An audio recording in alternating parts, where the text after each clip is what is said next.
Hello और welcome to cinema. इस हफ्ते मैं हूं आपकी होस्ट ज्योतिका। सिनेमा जगत की सारी छोटी बड़ी खबरें लेकर हम एक बार फिर आपके सामने हाजिर हैं। भाई, सिनेमा की इतनी बड़ी दुनिया है कि इसकी जितनी बात की जाए उतनी ही कम है। इस विशाल दुनिया में किसने किसको क्या कहा, कौन खबरों में छाया रहा, किस फिल्म ने दर्शकों का दिल तोड़ दिया, किस फिल्म ने दर्शकों का दिल जीत लिया, ये सब खबरें समेटकर हम हर हफ्ते आपके सामने हाजिर होते हैं अपने इस आधे घंटे के एपिसोड के साथ। तो चलिए पर देर किस बात की, शुरुआत करते हैं चटपटी खबरों से। खानदानी शफाखाना, जी हाँ, ये नाम है इस हफ्ते रिलीज हुई फिल्म का। नाम लगता नहीं कुछ पुरानी दिल्ली टाइप्स, फिल्म का बैकग्राउंड भी वैसा ही है। सोनाक्षी सिन्हा इसमें लीड रोल में नजर आएंगी और एक ऐसे सब्जेक्ट पर यह फिल्म बनी है जिसके बारे में हम, आप या कोई भी बात करने में कतराते हैं। तो क्या है ये सब्जेक्ट, कैसे इस फिल्म में सब्जेक्ट को डील किया गया है, चलिए देखते हैं एक झलक। मामा जी ने अपना खानदानी शफाखाना बेबी बेदी के नाम लिख दिया, लेकिन आपको 6 महीने के लिए ये क्लिनिक चलाना होगा। मुझे इसे आईडीए मेरे और क्लिनिक इसका। और क्लिनिक में तेरे आईडीए वर्जित हैं। देखा, सब लोग मुझे वर्जित समझते हैं, इसीलिए कहता हूँ मेरी शादी करा दो। एक्ट्रेस सोनाक्षी सिन्हा की फिल्म खानदानी शफाखाना 2 अगस्त को रिलीज हो गई है। फिल्म की कहानी पंजाब के बैकग्राउंड पर आधारित है। फिल्म का निर्देशन शिल्पी दास गुप्ता ने किया है। सोनाक्षी सिन्हा और वरुण शर्मा और अनु कपूर की बेहतरीन अदाकारी इस फिल्म में देखने को मिलेगी। चंडीगढ़ पीछे सारा लौके तू रखिया। मैं मामा जी के क्लिनिक जाऊँ। पागल हो गई है क्या? लड़कियों के वो वाले क्लिनिक जाएगी? जब फैशन करके फिल्म से रैपर बादशाह एक्टिंग में डेब्यू कर रहे हैं। पंजाब की 2 ही चीजें फेमस है, पटियाला पैग और गबरू का टैग। बात तो करो। आपने कह दिया बात तो करो तो सब सुनेंगे। ये मेरी और खानदानी शफाखाना की दोस्ती पब्लिक होगी ना, तो आपका फायदा हो ना हो, मेरा नुकसान जरूर हो जाना। खानदानी शफाखाना एक ऐसी लड़की की कहानी है जो अपने पुरखों के खानदानी शफाखाना को आगे बढ़ाना चाहती है। फिल्म में सोनाक्षी सिन्हा एक क्लिनिक को चलाती है, लेकिन उसमें उसे काफी परेशानी का सामना करना पड़ता है। 5 फुटी तलवार के पीछे लड़के 6-6 फुट। वो क्या है ना, मामा जी डेली रिपोर्ट बनवाते थे। टाइमिंग की कितनी देर लगी फारिग होने में। जब मैंने स्क्रिप्ट पढ़ा तो मुझे पहले तो स्क्रिप्ट बहुत ही बेहतरीन थी एंड जिस तरह से लिखी गई है, इतने सेंसिटिव टॉपिक को इतनी अच्छी तरह से हैंडल किया गया है, डील किया गया है, क्योंकि ये एक बहुत थिन लाइन होती है जहाँ पर ये वल्गर भी हो सकता है, चीप भी हो सकता है, पर बिल्कुल ऐसा नहीं है। हम कह भी रहे हैं कि एक फैमिली फिल्म है और आपको सह परिवार देखना चाहिए ये फिल्म को, तो एंड इट्स ट्रू। पहलवान की इतनी पतली टांग। फिल्म में वरुण शर्मा सोनाक्षी के भाई के किरदार में है। छोटी की शादी करा दी, बड़ी के पीछे पड़े हो, किसी को ख्याल नहीं आता घर में जवान लड़का कुंवारा बैठा है। कॉमेडी इज समथिंग जिसमें मुझे बहुत मजा आता है। मेरे को लोगों को हंसाने में मजा आता है, जब कोई स्माइल करता है देख के या हंसता है तो मुझे अच्छा लगता है। कॉमेडी जॉनर एक ऐसा है जिसने सबसे बड़ी एक्टर के लिए अचीवमेंट होती है acceptance amongst the audience. So comedy genre एक ऐसा है जिसने मुझे वो एक्सेप्टेंस दी है ऑडियंस के लिए, तो ये जॉनर मेरे को बहुत अच्छा लगता है और मैं कभी छोड़ूंगा नहीं।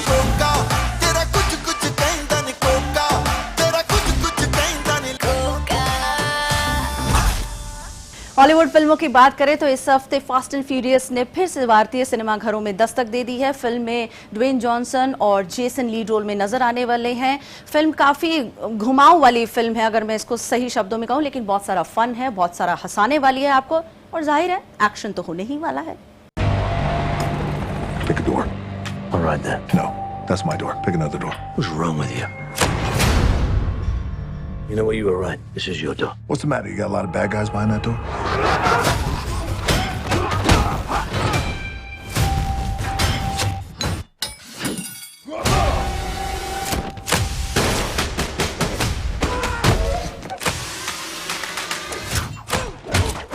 इस शुक्रवार WWE के फैंस को एक बड़ा सरप्राइज मिला। Hollywood film Fast and Furious Hobbs और शॉ में मशहूर एक्टर और WWE स्टार द रॉक के साथ रोमन रेंस भी फिल्म में दिखाई दे रहे हैं।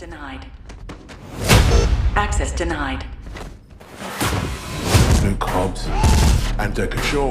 We've got unfinished business. Shaw's sister took something from me.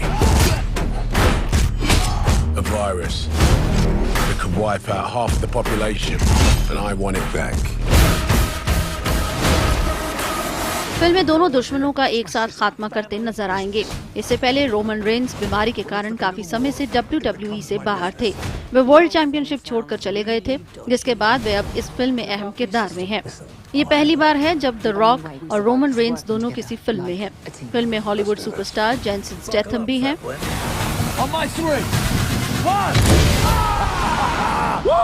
Hey, see the look on his face? You have no idea how long I've been waiting to do that.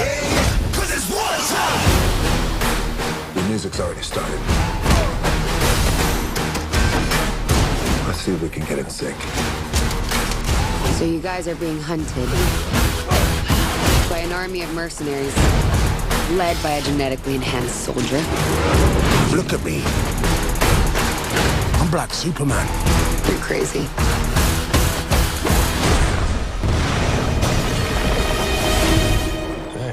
अब तक fast and furious series की सभी फिल्में काफी popular रही हैं। भारत में भी इस सीरीज की फिल्मों को काफी पसंद किया जाता है।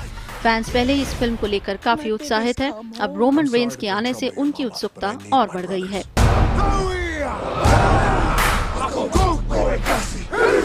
Well, all right.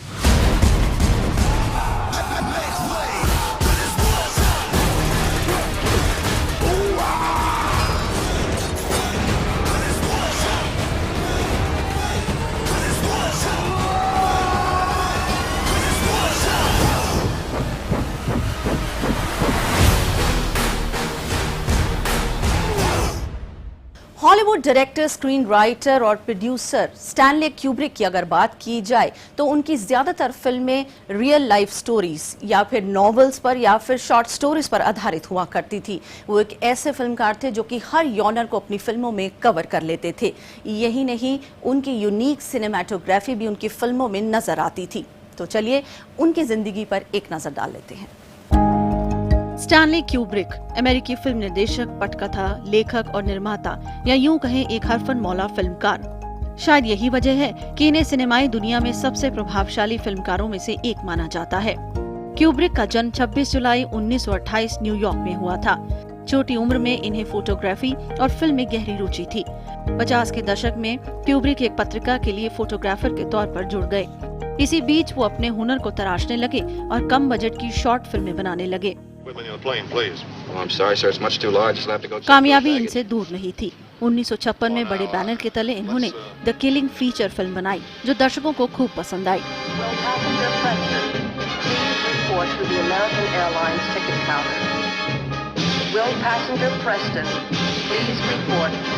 अब मानो इनके करियर को नई उड़ान मिल गई हो। इन्होंने पाथ्स ऑफ ग्लोरी और स्पार्टकस फिल्में भी बनाई, जिनमें कीट डगलस जैसे दिग्गज कलाकार लीड एक्टर थे।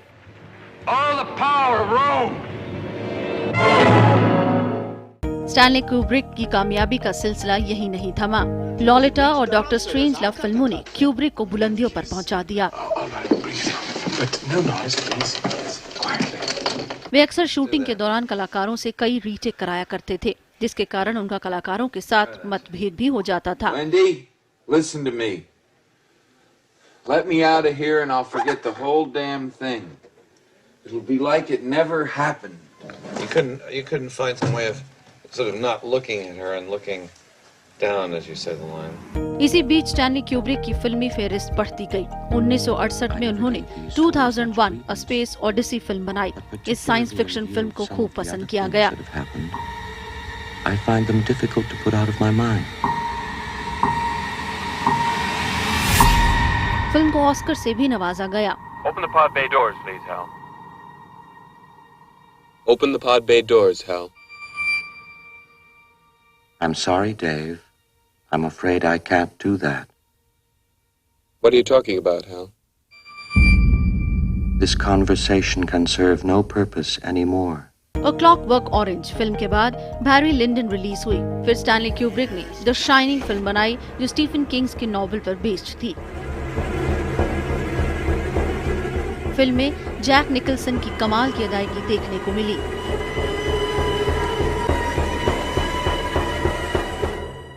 उन्नीस 1999 में eyes wide shut film Stanley Kubrick की आखिरी फिल्म थी। All of that was fake.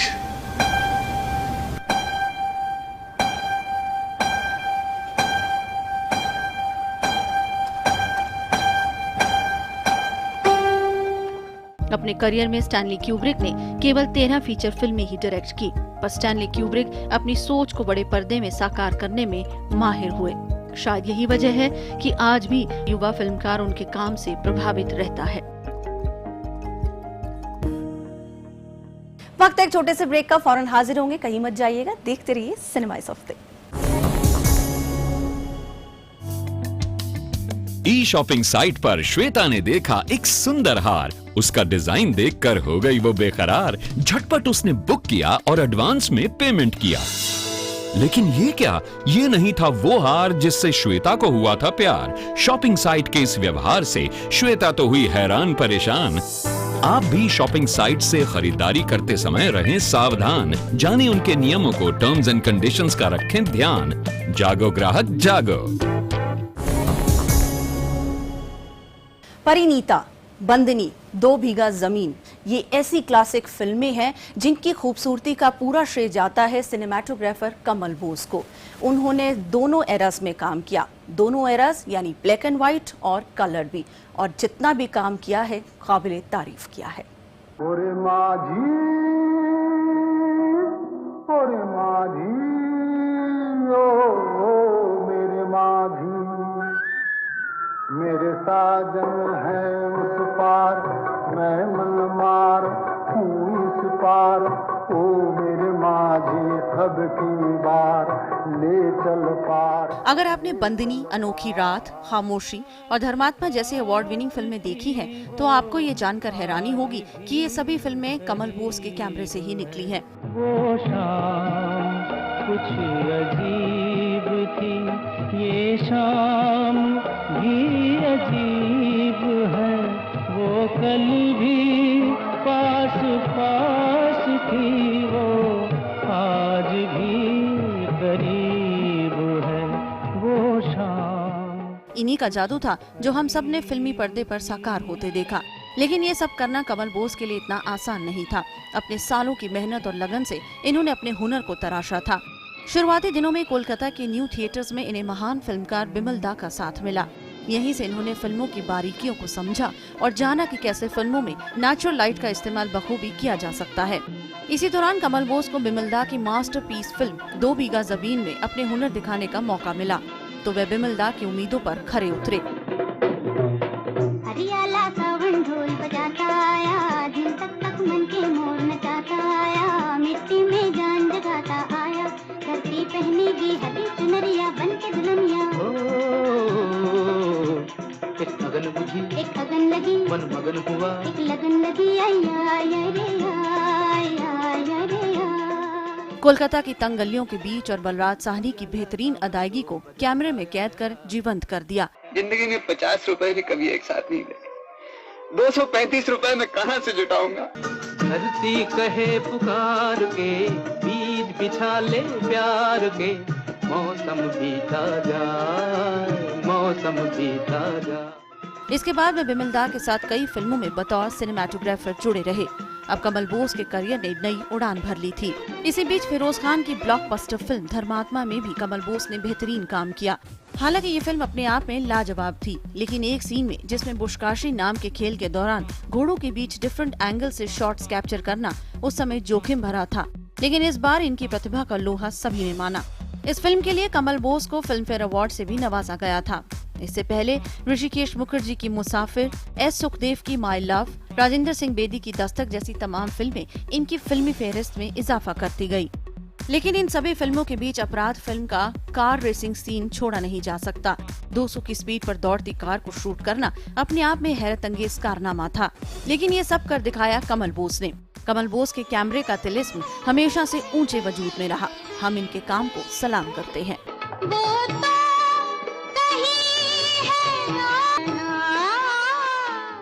कोई मुझे जंगली कहे, कहता है तो कहता रहे। जी हाँ, इतनी वेरिएशन अगर कोई अपने गीतों में ला सकता था तो वो एक ही नाम था, मोहम्मद रफ़ी साहब। और वो ऐसी शख्सियत थी कि वो जिस अभिनेता के लिए अपनी आवाज़ देते थे मानो वो अभिनेता खुद स्क्रीन पर गाना गा रहा हो। भाई इनके लिए और ज़्यादा क्या बोलना है। इस तरह की मखमली आवाज़ आज तक हमारे दिलों पर जादू कर रही है। जब दिल ही टूट गया, जब जब दिल ही टूट गया, हम जी के क्या करेंगे, हम जी के क्या करेंगे। यूं तो हिंदी फिल्मों के संगीत का इतिहास 1937 से माना जाता है, जब मूक फिल्मों के बाद बोलती फिल्मों की बड़े पर्दे पर शुरुआत हुई। इनकी मदद से हिंदी फिल्मों का दायरा बढ़ गया।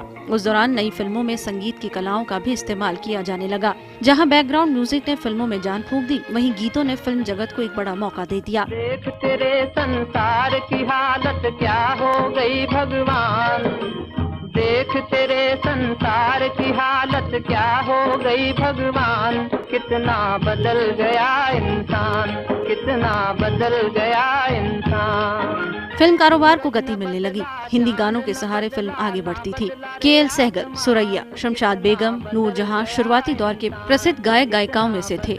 लेकिन नए दौर के साथ नए अभिनेताओं और अभिनेत्रियों ने बड़े पर्दे पर अपना जलवा दिखाना शुरू कर दिया, जिन्हें गीतों के जरिए आवाज देने लगे मुकेश, तलत महमूद, हेमंत कुमार, मन्ना डे, किशोर कुमार। इन दिग्गज गायकों में से एक बहुप्रतिभा के धनी गायक मोहम्मद रफी को 31 जुलाई को इस दुनिया से रुखसत किए 39 साल हो गए हैं। वे एक ऐसे गायक थे कि जिस कलाकार की आवाज बनते उसे स्टार बना देते। ऐसा लगता था मानो अभिनेता खुद वह गाना गा रहा हो। क्या धर्मेंद्र, क्या शम्मी कपूर, क्या देवानंद और क्या दिलीप कुमार। ऐसा लगता था कि ये कलाकार गाना गाते समय रफी साहब में समा जाते थे। ये चांद सा रोशन चेहरा, जुल्फों का रंग सुनहरा, ये झील सी नीली आंखें, कोई राज है इनमें गहरा। तारीफ करूं क्या उसकी जिसने तुम्हें बनाया, लिखे जो खत तुझे वो तेरी याद में हजारों रंग के नजारे बन गए।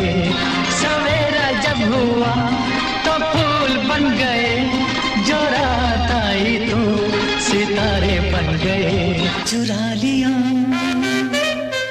चुरा लिया है तुमने जो दिल को, नजर नहीं चुराना सनम।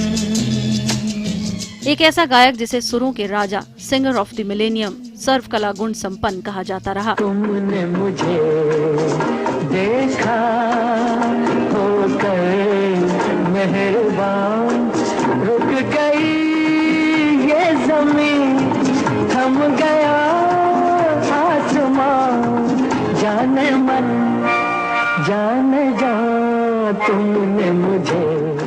रफी साहब के बारे में इतना कुछ पहले ही लिखा जा चुका है कि कुछ और क्या लिखें, शब्द कम पड़ जाते हैं।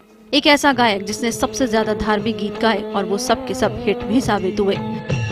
सुख के सब साथी, दुख में न कोई, मेरे राम तेरा नाम एक साचा, दूजा ना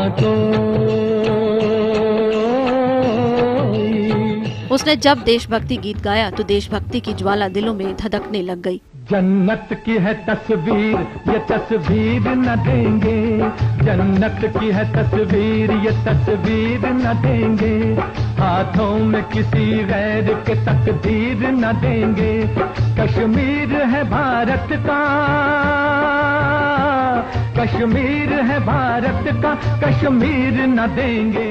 क्या रोमांस, क्या गजल, क्या शास्त्रीय गीत, क्या कव्वाली, क्या ऊंचे स्वर के गीत। सुरों की किताब में कोई ऐसा राग नहीं था जिसको रफी साहब ने न गाया हो। क्या हुआ तेरा वादा, वो कसम, वो इरादा, भूलेगा दिल जिस दिन तुम्हें, वो दिन जिंदगी का आखिरी दिन होगा। हर बड़े छोटे स्टार को उन्होंने अपनी आवाज देके उनको हिट करने में बड़ा योगदान दिया। रफी साहब अपने फन के बड़े माहिर थे। सुरों पे उनकी जितनी बादशाहत थी उतनी ही अपनी असल जिंदगी में भी थी। एक नेक दिल, सीधा साधा स्वभाव और चेहरे पर हर समय एक मीठी सी मुस्कान। कई दौर आए, कई दौर गए, कई सिंगर आए, कई गए। बहुत से महान सिंगर भी हुए, पर रफी साहब जैसा सिर्फ एक बार ही जन्म लेता है। लेकर ये हंसी जलवे तुम भी न कहाँ पहुँचे, आखिर मेरे को मेरे दिल तक कदमों के निशान पहुँचे, खत्म से हो गए रास्ते सब यहाँ, जाने मन जाने जा तुमने मुझे देखा। कभी आपने तेल मालिश कराई है? मैंने तो कराई है। और तेल मालिश कराते कराते एक गाना हम हमेशा याद करते हैं, तेल मालिश। और इसमें कौन फीचर होता है? जॉनी वॉकर साहब। जी हाँ, अपनी फिल्मों में बेस्ट कॉमिक रोल देने वाले, मुझे नहीं लगता उनसे ज़्यादा बेस्ट कॉमेडियन इस फिल्म इंडस्ट्री में होने वाले हैं। 300 से ज़्यादा फिल्में जॉनी वॉकर ने इस इंडस्ट्री को दी हैं। उनके बारे में क्या बोलूं, जितना बोलूं कम ऑनलाइन क्लियर, आगे बढ़ो आगे चलो, छोटी सी ये अल्टन पल्टन फौज है मेरे घर की, साथ हमारे तोप का गोला, बात नहीं है डर की। ऑनलाइन क्लियर, लाइन क्लियर है बाय। बॉलीवुड के सबसे बेस्ट कॉमेडियन की बात होगी तो लोगों के जहन में एक ही नाम उभरेगा और वह नाम होगा दिवंगत अभिनेता जॉनी वॉकर का। जाने कहाँ मेरा जिगर गया जी, अभी अभी यही था किधर गया जी, किसकी अदाओं पे मर गया जी, बड़ी बड़ी अखियों से डर गया जी। पहले की अधिकतर फिल्मों में जॉनी वॉकर को जरूर कास्ट किया जाता था। कहा जाता है कि मेकर्स राइटर्स पर दबाव डालकर फिल्म में उनका रोल तैयार करवाते थे। जॉनी वॉकर का असली नाम बदरुद्दीन जमालुद्दीन गाजी था। फिल्मों में शराबी शख्स का किरदार निभाने की वजह से उनको ये नाम जॉनी वॉकर मिला था। सुनो सुनो मिस्टर चटर्जी, मेरे दिल का मैटर जी, कलकत्ते वाली रूठ गई क्यों, बात नहीं ये बेटर जी, BETTER better, BETTER better. Johnny walker ने अधिकतर फिल्मों में शराबी का किरदार निभाया था जो कॉमेडी से प्रेरित होता था। लेकिन क्या आप जानते हैं कि असल जिंदगी में उन्होंने शराब को कभी हाथ भी नहीं लगाया था। शराब पिए बगैर शराबी का किरदार निभाना वाकई काबिले तारीफ था।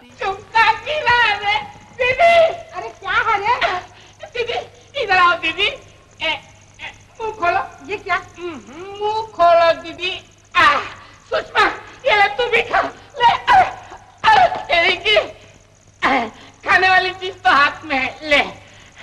सुनिए, ये क्या खुशी में कहीं अपनी सगाई का पानी नहीं कराया? What are you talking? Johnny walker bus conductor हुआ करते थे। वे ट्रेन्ड एक्टर नहीं थे।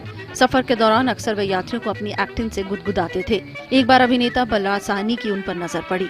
उस समय साहनी गुरुदत्त के लिए बाजी फिल्म लिख रहे थे। उन्होंने जॉनी वॉकर को फिल्म मेकर से मिलवाया। जॉनी वॉकर ने गुरुदत्त के सामने परफॉर्म किया और गुरुदत्त को उनकी परफॉर्मेंस इस कदर पसंद आई कि उन्होंने फौरन अपनी फिल्म के लिए उन्हें साइन कर लिया।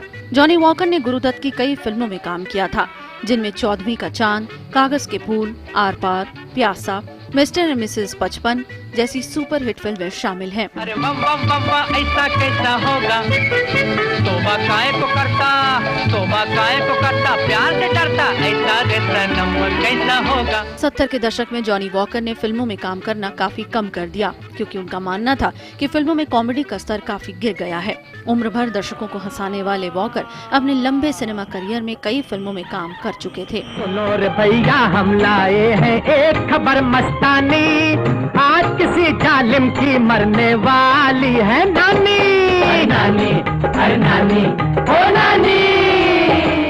लगभग 4 दशक तक दर्शकों को अपना दीवाना बनाने वाले जॉनी वॉकर 29 जुलाई 2003 को दुनिया को अलविदा कह गए।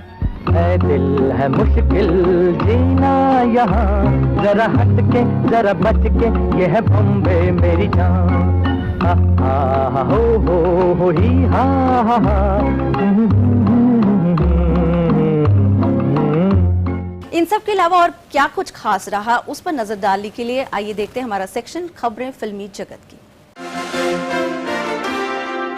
1952 में international film festival of India की शुरुआत हुई।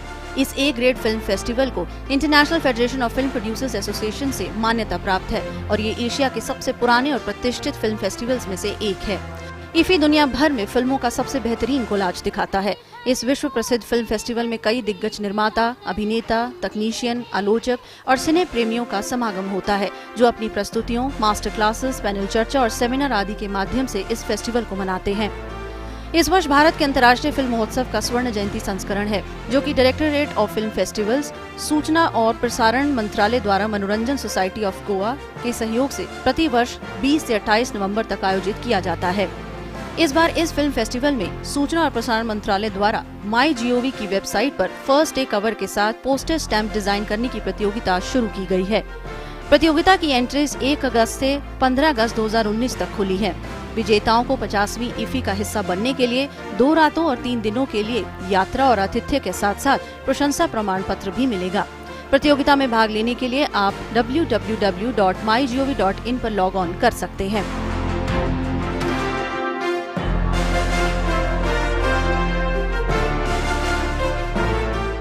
वक्त तो चला आपसे विदा लेने का, लेकिन जा रहे इस वादे के साथ कि अगले हफ्ते फिर आपसे मुलाकात होगी एक नए एपिसोड के साथ, कुछ नई चटपटी खबरों के साथ।